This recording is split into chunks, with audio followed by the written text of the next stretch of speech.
റസൂലില്ലാഹി വഅലാ ആലിഹി വസഹ്ബിഹി അജ്മഈൻ അമ്മാ ബഅദ്.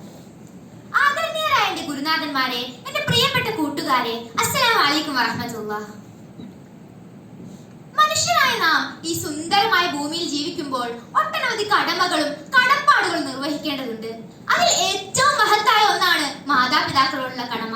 അതിനാൽ മാതാപിതാക്കൾക്ക് നന്മ ചെയ്യുക, അവർക്ക് വേണ്ടി പ്രാർത്ഥിക്കുക. റബ്ബിർഹംഹുമാ കമാ റബ്ബയാനി സഗീറ. അതിമഹത്തായ അനുഗ്രഹമാണ് നമ്മുടെ മാതാപിതാക്കൾ. ദുർബലനും അശക്തനുമായിക്കൊണ്ടാണ് മനുഷ്യന്റെ ജനനം. ആ സമയത്ത് മാതാപിതാക്കൾ ചെയ്യുന്ന അനുഗ്രഹങ്ങൾ വളരെ മഹത്തായതാണ്. അവരുടെ കാരുണ്യവും ദയയും സഹായവും ഇല്ലായിരുന്നെങ്കിൽ എന്തായിരിക്കും സുഹൃത്തുക്കളെ നമ്മുടെ അവസ്ഥ?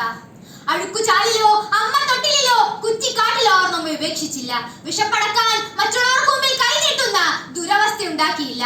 പട്ടിണിയും ബുദ്ധിമുട്ടും കഷ്ടപ്പാടുകളും നമ്മെ അറിയിക്കാതെ അവർ നമ്മെ പോറ്റി. വിഷമില്ലാതെ അവർ നമ്മെ ഊട്ടി.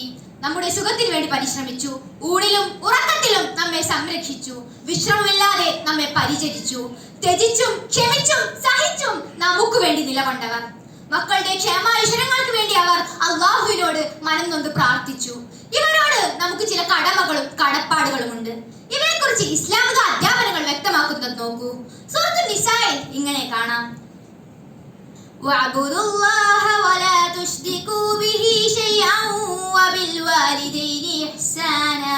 അല്ലാഹുവിനെ മാത്രം ആരാധിക്കുക, അവനിൽ ആരെയും പങ്കു ചേർക്കാതിരിക്കുക, മാതാപിതാക്കൾക്ക് നന്മ ചെയ്യുക. എന്നതുകൊണ്ട് ഇസ്ലാം പ്രധാനമായും ഉദ്ദേശിക്കുന്നത് എന്താണെന്ന് നോക്കൂ. ഒന്നാമതായി അവരുടെ സ്ഥാനത്തെ അംഗീകരിക്കുക. മാതാപിതാക്കൾ ഏതു പ്രായക്കാരാണെങ്കിലും നാം അവരെ ആദരിക്കേണ്ടതില്ലേ? എന്നിട്ടും എന്താ വിശുദ്ധ ഖുർആൻ അവരുടെ വാർദ്ധക്യ സ്റ്റേജിനെ കുറിച്ച് പ്രത്യേകം എടുത്തു പറഞ്ഞത്? ആ സ്റ്റേജിലാണ് മക്കളെ അവർ പലപ്പോഴും അവഗണിക്കപ്പെടുന്നത്. ആ സമയത്ത് മാതാപിതാക്കൾ ഞങ്ങൾ ഈ വീടിനൊരു ഭാരമാണോ, ഞങ്ങൾ ഈ വീടിന്റെ മൂലയിൽ അവഗണിക്കപ്പെടുകയാണോ എന്നുള്ള ചിന്തകൾ അവരെ വേട്ടയാടുകയാണ്. മഹാനായ പ്രവാചകൻ സല്ലല്ലാഹു അലൈഹി വസല്ലം പറഞ്ഞു: റിദല്ലാഹു ഫീ റിദൽ വാലിദൈൻ വസുഖ്തുല്ലാഹു ഫീ സുഖ്തിൽ വാലിദൈൻ. മാതാപിതാക്കളുടെ തൃപ്തിയിലാണ് അല്ലാഹുവിന്റെ തൃപ്തി, മാതാപിതാക്കളുടെ കോപത്തിലാണ് അല്ലാഹുവിന്റെ കോപവും. നമ്മുടെ ഉമ്മയും ഉപ്പയും കുറിച്ച് മോശപ്പെട്ട ഒരു ചിന്ത നമുക്കുണ്ടായാൽ അത് നമ്മുടെ നാശത്തിലേക്കുള്ള കുഴിത്തോണ്ടലാണ്. ഉമ്മയും ഉപ്പയും തുറിച്ചു നോക്കാൻ പാടില്ല. തുറപ്പിച്ച് തറപ്പിച്ച ഒരു നോട്ടം പോലും അവരുടെ മുഖത്തേക്ക് നോക്കാൻ പാടില്ല. അത് മാതാപിതാക്കളോട് ചെയ്യുന്ന ഏറ്റവും പാതകമായ തെറ്റായിട്ടാണ് ഞങ്ങൾ എണ്ണിയതെന്നാണ് മഹാന്മാരായ സഹാബിമാർ പറഞ്ഞതായി നമുക്ക് കാണാൻ സാധിക്കും. ഉമ്മയും ഉപ്പയും തുറച്ചു നോക്കാൻ പാടില്ല. അവരുടെ പിന്നിലെ നടക്കാവൂ. അവരുടെ മുന്നിൽ നടക്കുന്നത് പോലും മര്യാദകേടാണെന്ന് പഠിപ്പിക്കപ്പെട്ട സമൂഹമാണ് മുസ്ലിം സമൂഹം. നമ്മൾ ആരും തന്നെ സ്വർഗം കണ്ടിട്ടില്ല. എന്നാൽ ഈ ദുനിയാവിൽ നാം കാണപ്പെടുന്ന സ്വർഗത്തിന്റെ കവാടം നമ്മുടെ ഉമ്മയാണ്. പ്രിയപ്പെട്ടവരെ, ഒരിക്കൽ പ്രവാചകൻ സല്ലല്ലാഹു അലൈഹി വസല്ലമയുടെ സന്നിധിയിൽ ഒരു സഹാബി ഒന്ന് ചോദിക്കുകയുണ്ടായി: അല്ലാഹുവിന്റെ പ്രവാചകരെ, ഞാൻ ഈ ദുനിയാവിൽ ഏറ്റവും കൂടുതൽ കടപ്പെട്ടിരിക്കുന്നത് ആരോടാണ്?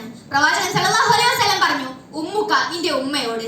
അദ്ദേഹം വീണ്ടും ചോദിക്കുകയാണ്: പിന്നീട് ആരോടാണ് പ്രവാചകരെ? പ്രവാചകൻ സല്ലല്ലാഹു അലൈഹി വസല്ലം വീണ്ടും പറഞ്ഞു: ഉമ്മുക, നിന്റെ ഉമ്മയോട്. അദ്ദേഹം വീണ്ടും ചോദ്യം ആവർത്തിക്കുകയാണ്: പിന്നീട് ആരോടാണ് പ്രവാചകരെ? പ്രവാചകൻ സല്ലല്ലാഹു അലൈഹി വസല്ലം മൂന്നാമതായി കൊണ്ട് പറഞ്ഞു: ഉമ്മുക, നിന്റെ ഉമ്മയോട്. അദ്ദേഹം വീണ്ടും ചോദിച്ചപ്പോൾ പ്രവാചകൻ സല്ലല്ലാഹു അലൈഹി വസല്ലം നാലാമതായി പറഞ്ഞത് അബൂക, നിന്റെ ഉപ്പയോട് എന്നതാണ്. അതിനാൽ മാതാപിതാക്കൾക്ക് നന്മ ചെയ്യുക. നമ്മുടെ മാതാപിതാക്കൾ നമുക്കൊരു ഭാരമാണെന്ന് വിചാരിച്ച് അവരെ വൃദ്ധസദനങ്ങൾ കൊണ്ടുപോയി തള്ളിയാൽ വളർന്നു വരുന്ന പടുകൂറ്റൻ വൃദ്ധസദനങ്ങൾ നാളെ നമുക്കുള്ളതാണ് മക്കളെ.